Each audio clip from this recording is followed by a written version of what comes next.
La Santa Biblia de hoy.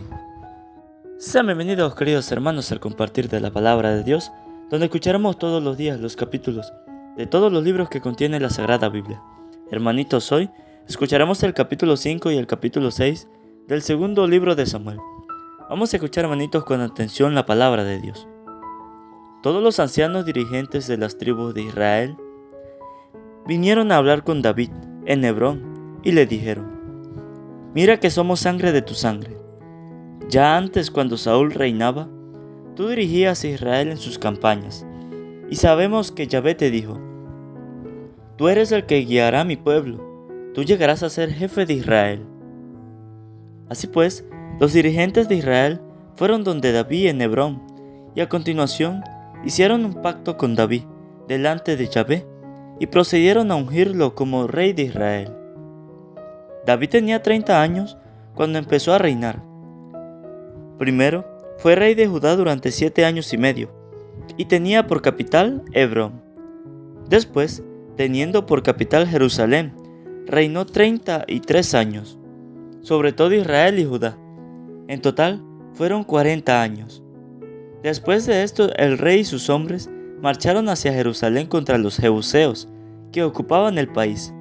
Estos le dijeron: no entrarás aquí, pues bastarán los cojos y los ciegos para rechazarte. Con eso querían decir que jamás iba a entrar en la ciudad. David, sin embargo, se apoderó de la fortaleza de Sión, la que en Jerusalén de hoy se llama Ciudad de David. Este día David dijo: el que quiera atacar a los jebuseos, que suba por el túnel del agua, pues aborrezco a esos cojos y ciegos. Por eso dice el proverbio: no entrarán en el templo ni cojos ni ciegos. David se atrincheró en la fortaleza y la llamó Ciudad de David. Después construyó un muro alrededor, que con el tiempo quedó en el interior de la ciudad. David iba fortaleciéndose cada vez más, y Yahvé Sabaoth estaba con él. Hiram, rey de Tiro, envió a sus carpinteros y canteros con madera de cedro, y construyeron una casa para David. Así reconoció David que Yahvé lo había confirmado como rey de Israel, y que había engrandecido su reino por amor a Israel, su pueblo. Después que salió de Hebrón, David tomó aún más concubinas y esposas en Jerusalén, y le nacieron hijos e hijas. Los hijos que le nacieron en Jerusalén son Samúa, Soba, Natán, Salomón, Jicjar, Elisúa, Nefec, Jafía, Elisamá, Elyada, Elifelet. Cuando los filisteos supieron que David había sido ungido rey de Israel, subieron todos para apoderarse de él. Al saberlo, David bajó a la fortaleza. Los filisteos llegaron y se desplegaron en el valle de Refaim. Entonces David consultó a Yahvé: ¿debo atacar a los filisteos? ¿Caerán en mis manos? Y Yahvé respondió: ataca. Te aseguro que pondré a los filisteos en tus manos. Llegó David a Baal Perasim, y allí los derrotó. Y David le dijo: Yahvé arrasó con una ola a mis enemigos. Por eso se llamó a este lugar Baal Perasim. Abandonaron allí sus ídolos, y David y sus hombres los recogieron. Los filisteos volvieron a subir y se desplegaron en el valle de Refaim. David consultó a Yahvé, que le respondió: no los ataques de frente, sino que rodéalos por detrás y déjate caer por el lado de las balsameras. Cuando escuchas un ruido como de pasos entre las balsameras, entonces ataca rápidamente, porque Yahvé sale delante de ti para derrotar al ejército de los filisteos. David hizo como Yahvé le había ordenado, y persiguió a los filisteos de Gabaón hasta la entrada de Geser. David reunió de nuevo a todo lo mejor de Israel, unos 30,000 hombres. Cuando estuvieron listos, partió con todo su ejército para Baalá de Judá. Iban a buscar el arca de Dios, sobre la cual se invoca el nombre de Yahvé de los ejércitos, quien se sienta en ella sobre los querubines. Pusieron el arca de Dios en una carreta nueva, y la llevaron de la casa de Abinadab, que está en la loma. Uzá y Ayob, hijos de Abinadab, conducían la carreta con el arca de Dios. Uzá caminaba al lado del arca, y Ayob iba delante de ella. David y todo el pueblo de Israel bailaban delante de Yahvé con todas sus fuerzas, cantando y tocando cítaras, arpas, panderos, sistros y címbalos. Al llegar a la tierra de Nacón, Uzá extendió las manos hacia el arca de Dios y la sujetó, porque los bueyes amenazaban volcarla. Entonces la ira de Yahvé se encendió contra Uzá, y allí mismo Dios lo castigó por haberse atrevido a tocar el arca, y cayó muerto al lado del arca de Dios. David se enojó porque Yahvé había muerto a Uzá, y aquel lugar se llamó Perez Uzá hasta el día de hoy. Aquel día David tuvo miedo de Yahvé y dijo: ¿Cómo voy a llevar a mi casa el arca de Yahvé? Y no quiso llevar consigo el arca a la ciudad de David, sino que la hizo transportar a casa de Obededom de Gat. Allí permaneció 3 meses y Yahvé bendijo a Obededom y a toda su familia. Dijeron al rey que Yahvé hacía prosperar la familia de Obededom y todas sus cosas a causa del arca de Dios. Entonces David decidió subir el arca desde la casa de Obededom a la ciudad de David. El transporte se hizo con alegría. Después de dar los 6 primeros pasos con el arca, sacrificaron un buey y un ternero cebado. David, vestido con un efod de lino, danzaba con todas sus fuerzas en presencia de Yahvé. David y toda la gente de Israel subían el arca de Yahvé, entre clamores y toques de corneta. Cuando el arca de Yahvé entró en la ciudad de David, Micol, hija de Saúl, estaba mirando por la ventana. Vio al rey David saltando y danzando en presencia de Yahvé, y lo despreció en su corazón. Llevaron el arca de Yahvé y la colocaron en su sitio, en medio de la tienda de campaña, que David había hecho levantar. David ofreció víctimas consumidas por el fuego y sacrificios de comunión.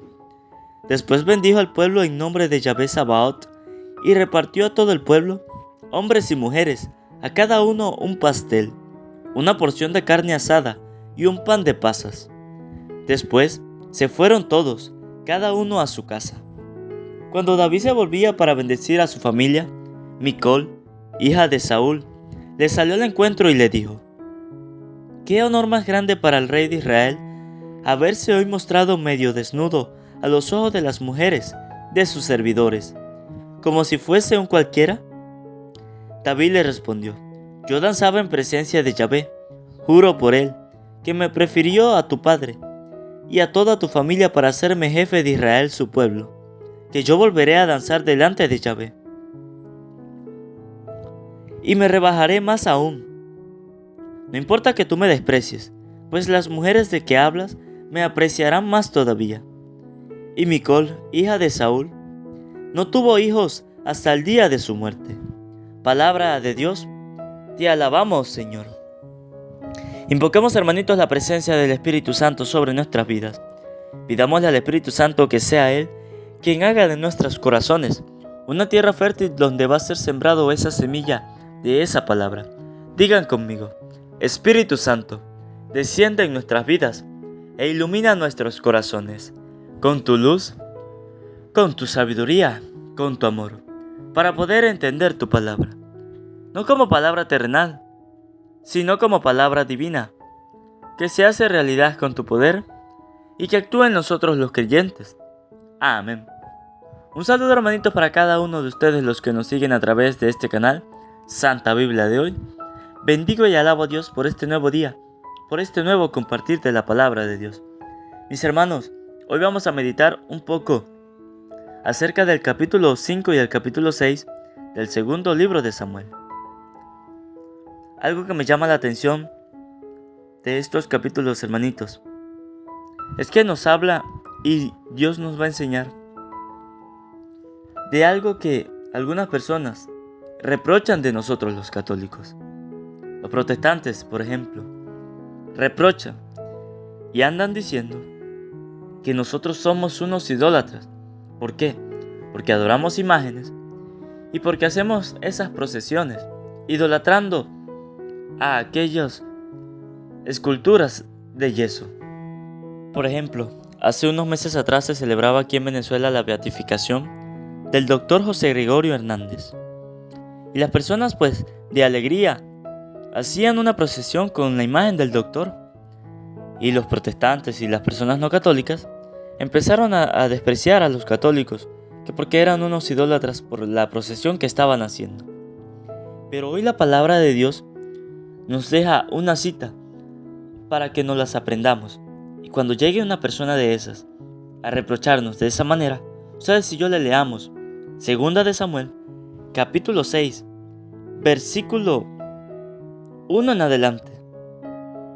Y ahí nos va a enseñar de que las procesiones con una imagen son bíblicas. Esta procesión que nos enseña la palabra de Dios era el arca de Dios. Era lo que en aquellos tiempos se decía hoy, pues el Santísimo. En aquellos tiempos, el arca de Dios contenía la vara de Aarón, las piedras donde estaban escritas las leyes que Dios había mandado. Eso era el arca de Dios. Y lo que es hoy aquí, el Santísimo Sacramento. Entonces, leamos Segunda de Samuel capítulo 6, versículo 1 en adelante. David reunió de nuevo a todo lo mejor de Israel, unos 30,000 hombres. Cuando estuvieron listos, partió con todo su ejército para Baalá de Judá. Iban a buscar el arca de Dios, sobre la cual se invoca el nombre de Yahvé de los ejércitos, quien se sienta en ella sobre los querubines. David no iba solo. David reunió a lo mejor que tenía en Israel. Nos dice la palabra de Dios que reunió unos 30,000 hombres, y que cuando estuvieron listos, partieron allá y fueron a buscar el arca de Dios. Nos dice la palabra de Dios, sobre la cual se invoca el nombre de Yahvé, quien se sienta en ella sobre los querubines. Si nosotros somos unos idólatras, ¿por qué el arca de Dios lo colocaban en medio de 2 querubines? ¿Y qué eran querubines? 2 imágenes de 2 ángeles con unas alas extendidas de más de 5 metros. Eso dice la palabra de Dios sobre los querubines. Éxodo capítulo 25, versículo 18.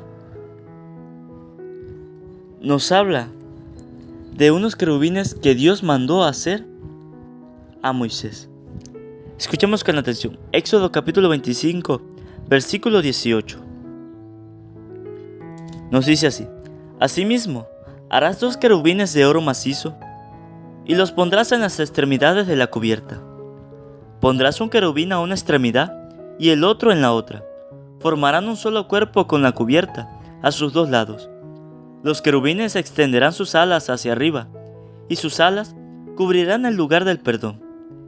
Estarán de frente el uno al otro, y sus caras mirarán hacia el lugar del perdón.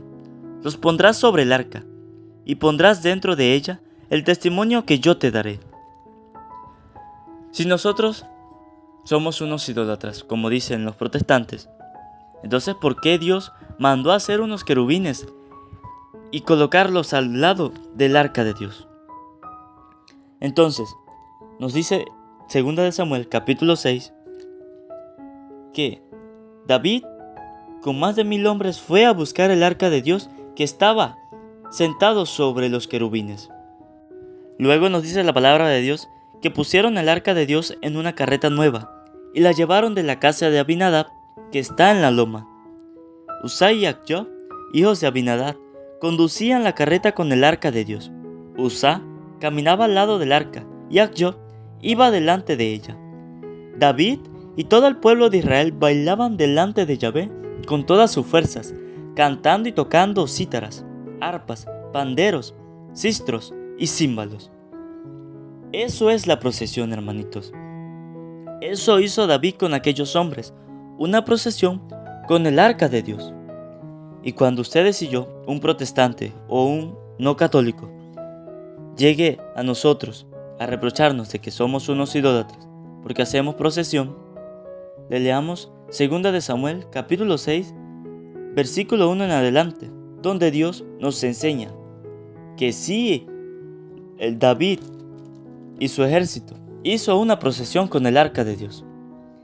Que esta palabra hoy, hermanitos, nos haga comprender que cada vez que llega un protestante a decirnos de que esas procesiones que hacen los católicos no es bíblico o es malo, pues le busquemos 2 de Samuel capítulo 6, donde Dios nos dice que David y sus hombres hicieron una procesión con el arca de Dios.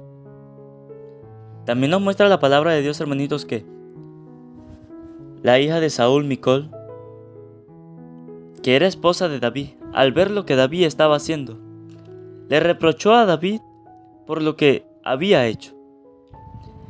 Como Micol se refleja en los protestantes o los no católicos, que al ver que los católicos hacemos eso, la procesión, con alegría, cantando, tocando, recitando, pues esas personas, como Micol, se molestan y empiezan a reprochar y empiezan a decir cosas a los católicos que de parte de ellos está mal.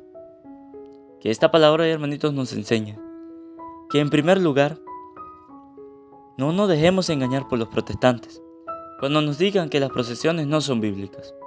Y en segundo lugar, que tengamos cuidado con aquellos micoles que llegan a nuestras vidas a presentarnos de esa manera como se presentó Micol a David. Que esta palabra, hermanitos, ilumine nuestros corazones. Amén. Antes de terminar, que no se les olvide suscribirse, darle a la campanita, para que así les llegue un video nuevo, un capítulo nuevo de la palabra de Dios. Que no se les olvide regalarme un buen like y que compartan a sus familiares, a sus amigos, para que también se vuelvan misioneros de la palabra de Dios. Y si quieren comentar, en la parte de abajo está la caja de comentarios para que dejen su opinión. Dios les bendiga, Dios les acompañe.